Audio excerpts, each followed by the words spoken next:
Olá, olá, pessoal, tudo bem? Olá, pessoal. Gente, chegamos ao nosso 6º episódio, nosso último Conversa Franca, que nasceu, lembrando, com a intenção de trazer mudanças positivas para a sua vida. Uma iniciativa do programa Cooperação na Ponta do Lápis do Sicredi. Nosso 6º encontro sobre educação financeira traz o tema relacionamentos. Mas o que isso tem a ver com equilíbrio financeiro?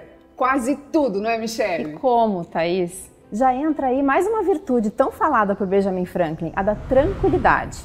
Lidar com outras pessoas é extremamente difícil, porque todos pensamos e agimos de formas diferentes. Temos interesses diferentes, os outros vivem nos causando enormes frustrações, não é mesmo?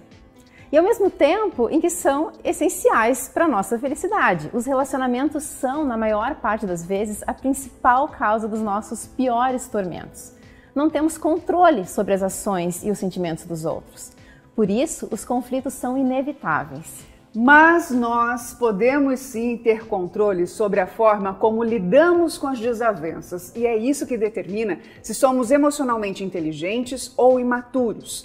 A tranquilidade, portanto, é uma virtude que melhora a qualidade dos relacionamentos. Mas o que significa agir tranquilamente em momentos de conflito? Olha, basicamente implica em 2 atitudes. A primeira delas, não se ofender facilmente com o que os outros dizem ou fazem.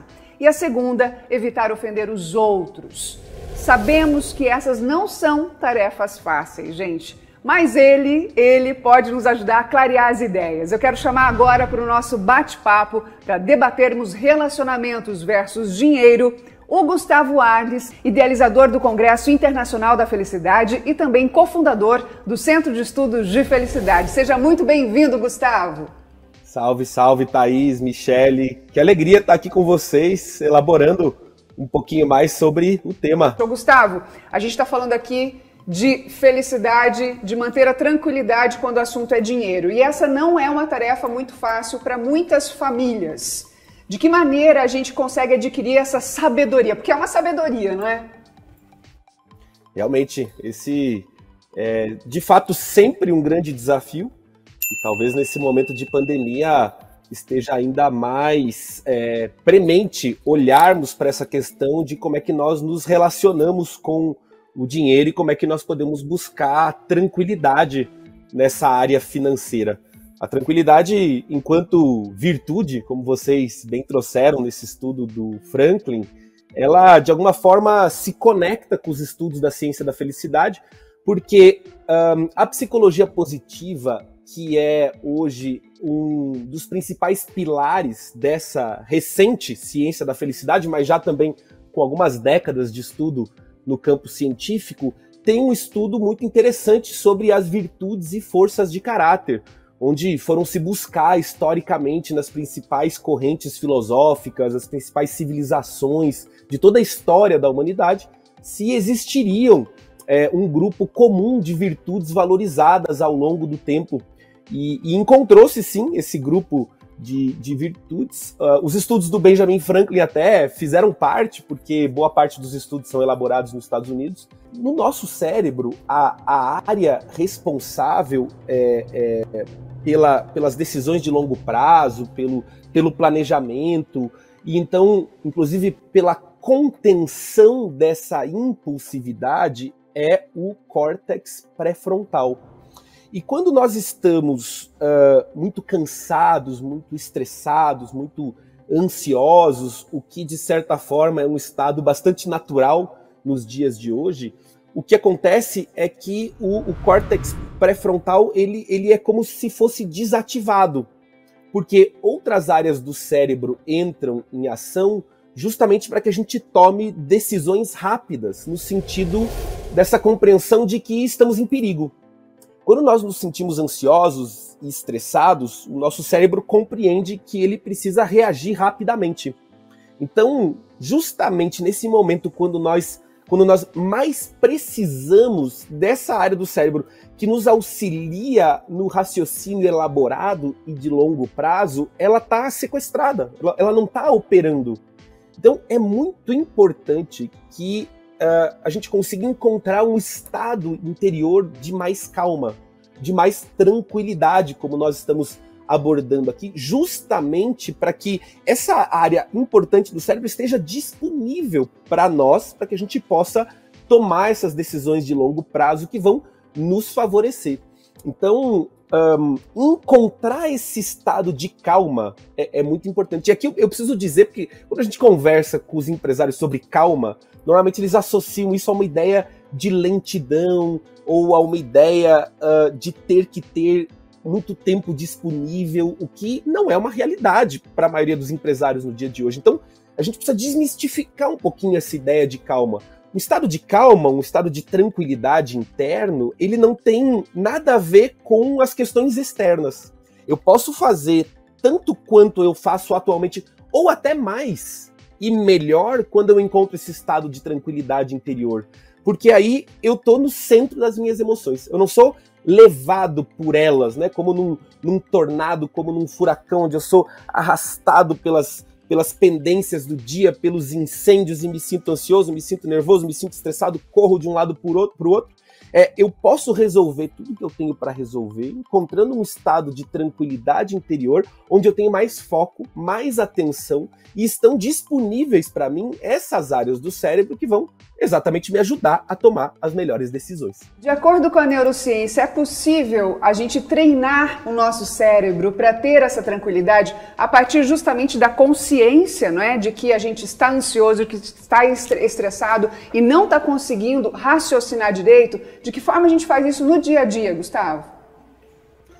Thaís, excelente ponto. E essa é uma das, talvez, maiores descobertas da neurociência dos tempos recentes. Então, o conceito de neuroplasticidade, que hoje é muito bem aceito, nessa ideia de que o nosso cérebro segue aprendendo e se desenvolvendo durante toda a nossa vida e não apenas durante um período limitado da nossa juventude, hoje ele é muito bem conhecido, mas ele é um conceito de 1998. Então ele é um conceito bem recente.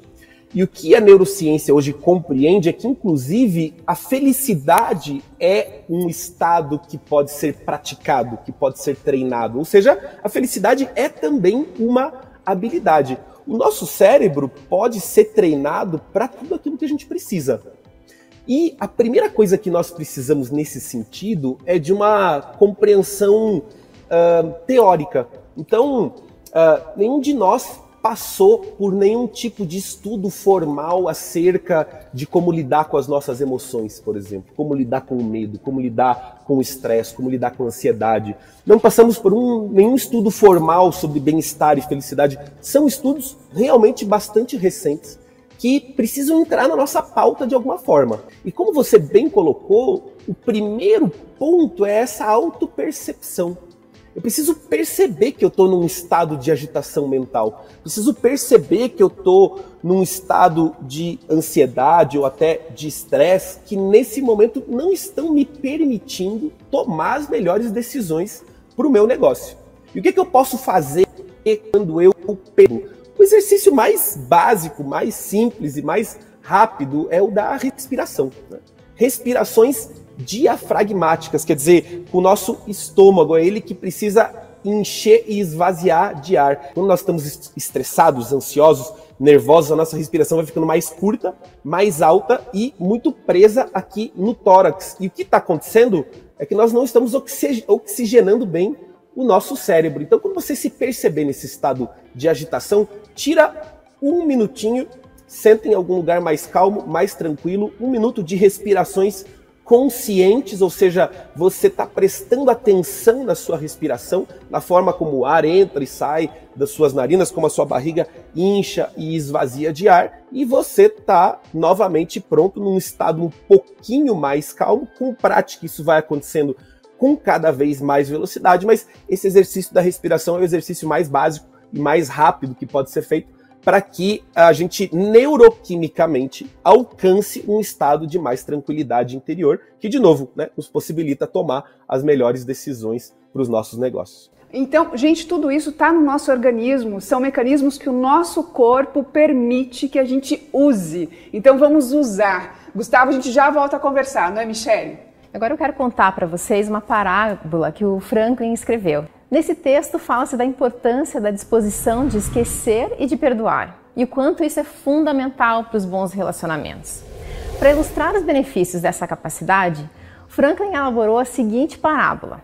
No tempo em que os mercadores passavam com seus camelos, vendendo todo tipo de mercadoria, Rubem comprou de um deles um machado, que apreciava muito, pois não havia nenhum outro na casa do seu pai. Simon precisou de um machado, o irmão dele, e pediu emprestado. Mas o Rubem negou. Então veio o outro irmão, o Levi. Precisou também da ferramenta e logo fez o mesmo pedido e a resposta foi a mesma, negativa. Em outro momento, veio o terceiro irmão, o Judas. Veio conversar com o Rubem e lembrou que eles se estimavam e sempre poderiam contar um com o outro. Implorou pelo machado, mas Rubem recusou.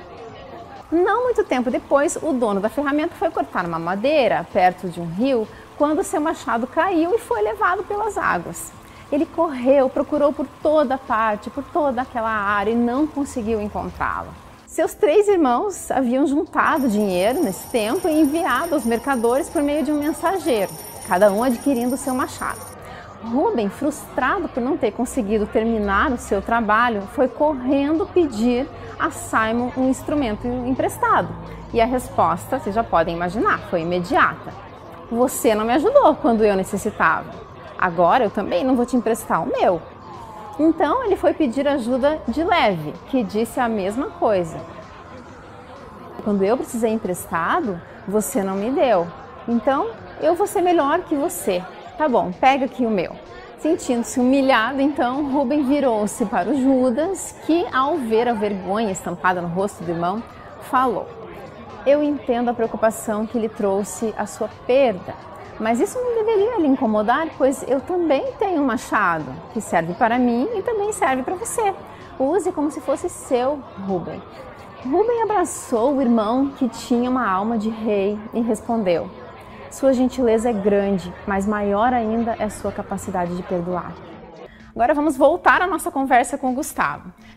Gustavo, essa parábola mostra o quanto é importante o perdão para as relações humanas, né? E como que você definiria o perdoar, o saber perdoar? O que seria isso de verdade? Essa é uma parábola realmente muito interessante. E o perdão, dentro da ciência da felicidade, ele é compreendido como uma dessas forças de caráter que eu mencionei anteriormente. Isso quer dizer que todos nós temos essa capacidade de perdoar. Tem uma metáfora muito boa que nos ajuda a compreender um pouco melhor, que é imaginarmos que nós sentimos as emoções que nós sentimos como se fosse através de um tubo por onde elas passam, né? As emoções têm esse caráter de impermanência. Quer dizer, elas não ficam, elas passam. Isso quando nós estamos lidando de maneira saudável e natural com elas. Ou seja, a tristeza, ela passa, a raiva, ela passa, o medo, ele passa. E até aquelas emoções que a gente não queria que passassem, né? Alegria, felicidade, todas elas realmente passam por nós e se vão. Quando nós não perdoamos alguém, uma situação ou a nós mesmos, é como se nós fôssemos entupindo esse canal com mágoa, com ressentimento. E nós fazemos isso muitas vezes para nos proteger, porque não queremos nos machucar novamente, não queremos ser machucados novamente. Então, guardando mágoa, guardando rancor, guardando ressentimento, nós imaginamos que estamos nos protegendo, porque impedimos de passar a tristeza por esse canal. E aí é preciso de um tempo mesmo, muitas vezes, né? Para que a gente possa ir descascando essas camadas de perdão que são necessárias. Então, quando alguém nos machuca e a gente relembra a história, é comum nós nos descontrolarmos na raiva novamente ou entrarmos num choro. Quando o tempo vai passando, nós vamos voltando a essa situação e nós percebemos que sentimos raiva, mas não nos descontrolamos. Ficamos tristes, mas já não choramos mais. E com o tempo é como se essa ferida ela fosse cicatrizando. Então, o perdão não é esquecer. O perdão é você relembrar uma história sem ser inundado por emoções que você não dá conta. Teria que respeitar esse tempo, né? Também não é um processo que precisa ser acelerado para acontecer. Seria isso, né? A gente é como arrancar um espinho e esperar que o corpo cicatrize. Perfeito, né? Tempo para um processo realmente, para alguns mais rápido, para alguns um pouco mais lento. Agora, com a consciência de que esse perdão ele está se dando e que não adianta muitas vezes a gente querer mentalmente perdoar alguém. Né? Puxa, eu quero perdoar aquela pessoa e às vezes a gente quer perdoar, mas não consegue. Então, de certa forma, é como se a gente fosse preparando o terreno, né? Compreendendo um pouco mais da situação, compreendendo um pouco mais da outra pessoa, compreendendo um pouco mais do momento que aquela pessoa estava atravessando durante aquela situação. Para quê? Para que a gente vá preparando esse terreno onde o perdão pode brotar genuinamente. Bom, gente, e além do perdão, outra grande habilidade para que a gente não faça da vida financeira uma guerra ao longo do tempo é justamente a comunicação. Comunicar-se de forma a evitar conflitos inúteis também é uma habilidade de pessoas emocionalmente inteligentes. E tanto não é fácil que Franklin fez dela um exercício. Ele decidiu que iria se relacionar melhor com os outros, exercitando algumas técnicas e não agindo de forma impulsiva, como o Gustavo acabou de falar com a gente, né? Ou seja, nem sempre sendo ele mesmo ali, não dizendo tudo que tem vontade, não impondo somente as suas opiniões. Então, ele fez uma regra para si mesmo: evitar contradizer diretamente os outros e também evitar expressões de certeza que demonstrassem que as suas opiniões são muito rígidas. Em outras palavras, ele sabia que demonstrar flexibilidade e mostrar que podemos mudar de opinião faz com que as pessoas gostem mais da gente, estejam mais abertas. Por exemplo, Franklin evitava usar expressões como sem dúvida nenhuma, certamente, e no lugar delas passou a usar eu imagino que, no momento me parece que, tenho a impressão de que.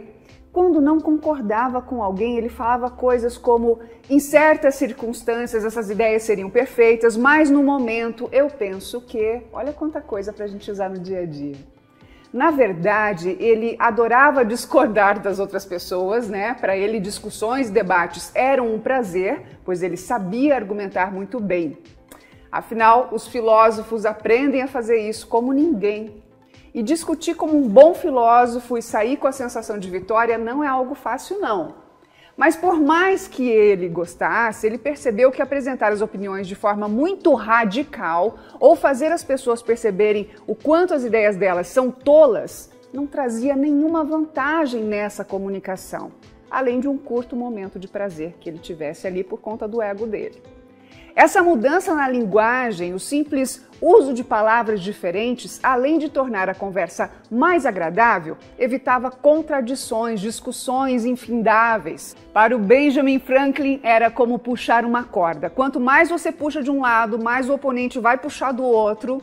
E aí ele garantiu que foi essa habilidade, a comunicação, além da sua honestidade, que lhe garantiu tanto sucesso na política, por exemplo, viu? Gustavo, nós estamos num momento, né, de tanto radicalismo, de tanto extremismo. Saber se comunicar, como as dicas aí que o Franklin coloca pra gente, faz todo sentido, inclusive agora, em 2021, não é?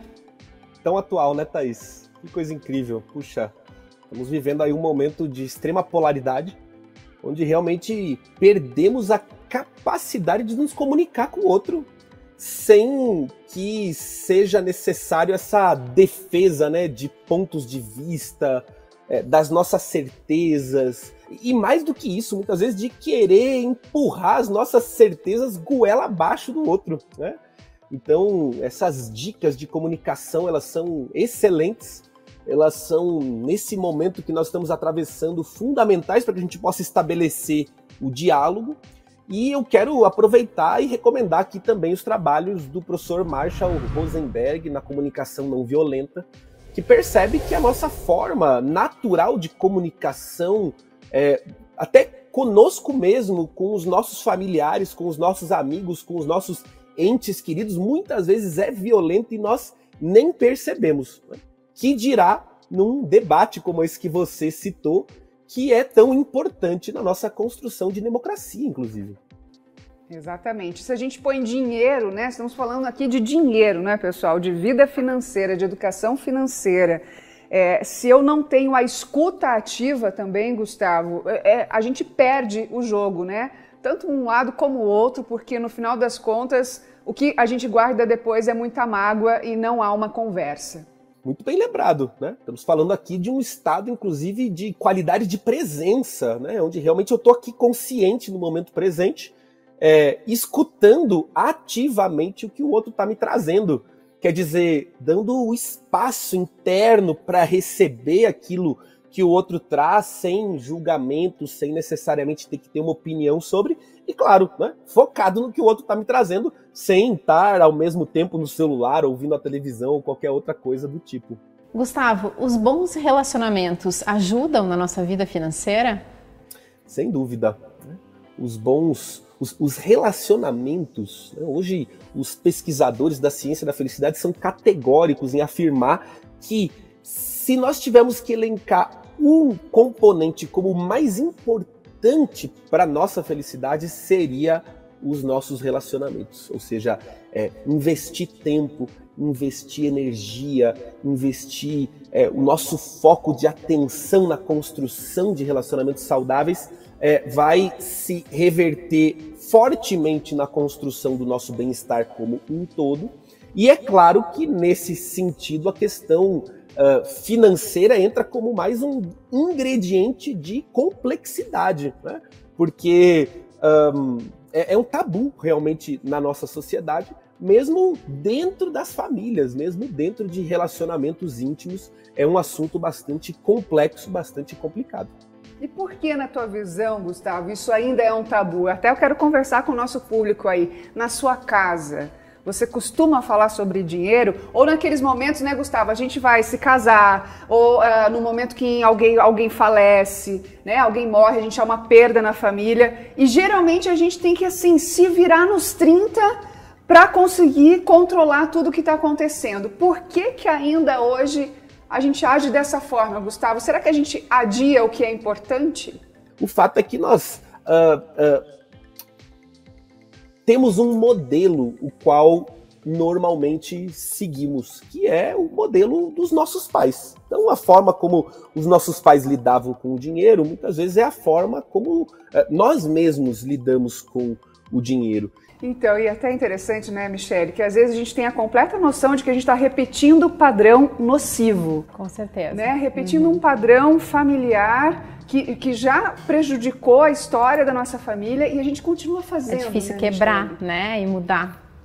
Gustavo, eu quero aproveitar que você é especialista em felicidade para te perguntar sobre a questão da relação de dinheiro com felicidade. É um mito essa história de que dinheiro não traz felicidade? Ou existe, né, até um certo ponto, a vida financeira saudável garante a minha tranquilidade? Primeiro, não existe nada de errado com esse sucesso profissional, com almejar uma vida mais confortável. O que é uma ilusão é a crença de que as questões materiais vão resolver todos os problemas da minha vida, né? O que não é verdade. Portanto, a ciência compreende que quando nós passamos de um estado de necessidade, e aí eu quero dizer assim, o fato de nós não sabermos se nós teremos uma refeição na semana que vem, se nós vamos conseguir pagar o aluguel ou as contas do mês no mês que vem, é algo que realmente ataca o nosso bem-estar mental e pode, então, nos causar dificuldades. Agora, para cima desse patamar de necessidade, mais materialmente falando, não necessariamente vai se reverter em felicidade. Porque a nossa percepção das vantagens que nós possuímos, e essas vantagens podem ser materiais, podem ser gozar de boa saúde, pode ser viver numa vizinhança segura, elas só nos são vantagens enquanto bem-estar emocional e mental quando eu as percebo realmente. Ou seja, precisamos ter a percepção desses privilégios para que a gente possa colher algum bem-estar mental e emocional, mas de fato muito pequeno. Então, existe inclusive um mapa, né, montado por uma pesquisadora chamada Sonia Lyubomirsky em 2004, que mostra que as condições externas impactam sim o nosso bem-estar, mas muito menos do que a gente imagina, justamente por conta desses pontos que eu acabei de trazer. Então, a construção desse olhar positivo sobre aquilo que eu já conquistei, que eu já construí na minha vida, e de que, claro, a vida sempre pode ser um pouco melhor, mas ela também é boa como ela é. Esse olhar vai nos ajudar numa construção maior de felicidade. Seria um olhar de gratidão pelo que a gente já tem, Seria já conquistou. Um olhar de gratidão. Uhum. Perfeito. Muito bem colocado. Muito legal, muito legal. Gustavo, obrigada, viu, pelas tuas percepções, pelos teus conhecimentos aqui com a gente. Obrigada mesmo. Obrigada, Gustavo. Foi ótimo. Gente, uma alegria estar aqui com vocês. Eu agradeço o convite do Sicredi, né, para a gente fazer esse bate-papo. Uma grande honra, né, estar aqui com a Michele e com a Thaís debatendo esse tema que, para mim, é realmente muito motivador, porque operou diversas transformações na minha vida pessoal e na minha vida profissional, e eu espero que possa ter levado um pouquinho, né, do quanto esse tema me é importante para vocês que acompanham aqui o nosso podcast Estamos Ouvindo. E o mais interessante é que, como operou na sua vida, você também compartilhou com milhares e continua compartilhando com milhares de pessoas essa ciência da felicidade e de como a gente usar os nossos relacionamentos, né? O tal do dinheiro, que ele não precisa ser exatamente um problema, Gustavo. Muito obrigada. Tchau, tchau. Obrigada, Gustavo. Tchau, pessoal. Até um mais. abraço. Tchau, tchau. E antes de terminarmos, eu quero te falar sobre o método de Benjamin Franklin para pôr em prática todas essas reflexões sobre o comportamento humano e que impactam muito na nossa vida financeira. Diga lá, Franklin! É fácil surgir com uma boa solução. O difícil é a tarefa da execução. Pois bem, mas para mudar de hábitos e adotar novas práticas é necessário um método, uma forma consistente de nos manter dentro da esfera da ação. A mudança de comportamento requer objetivos específicos, cuidadosamente definidos. E que tipo de método poderia se aplicar no desenvolvimento de virtudes? Vamos aprender o que o filósofo fazia e tentar fazer igual? Primeiro, cada virtude deve ser exercitada de forma consciente até que fique natural, que se transforme em um hábito. Depois, como qualquer outro hábito, começamos a agir sem pensar, sem precisar de muito esforço. Mas achar que vamos adquirir tantos novos hábitos e abandonar os antigos de uma vez só é uma ilusão. Eu logo percebi que tinha assumido uma tarefa mais difícil que imaginava. Enquanto eu empregava meus cuidados para evitar um defeito, outro aparecia. Foi o que Benjamin confessou na sua autobiografia. Ele chegou à conclusão de que deveria exercitar uma virtude de cada vez e depois de dominar uma, passaria a praticar a próxima da lista, até que tenha dedicado o tempo necessário para que todas passem a fazer parte do seu caráter. Para isso, ele escreveu: os hábitos ruins precisam ser substituídos por bons hábitos. Seguiu o conselho do matemático Pitágoras, inclusive, de que para adquirir uma habilidade é necessário um acompanhamento diário. Trazendo para os dias de hoje, gente, é aquela expressão lifelong learning. Já ouviu falar? A vida é um eterno aprendizado. Foi muito interessante e prazeroso estar aqui com vocês no Conversa Franca. Mudança de hábitos para uma vida próspera. Desejo que você realmente mude, transforme a sua vida financeira a partir de todos os aprendizados trazidos nestes 6 encontros. Mais uma iniciativa do programa Cooperação na Ponta do Lápis do Sicredi. Michele, quero agradecer aqui pela parceria, tá bom? Foi muito gostoso mesmo ouvir, trazer os seus conhecimentos, né? E para você aí, um beijo também, gente. Valeu a companhia. Foi ótimo, Thaís. Muito obrigada. Obrigada pela participação, pessoal.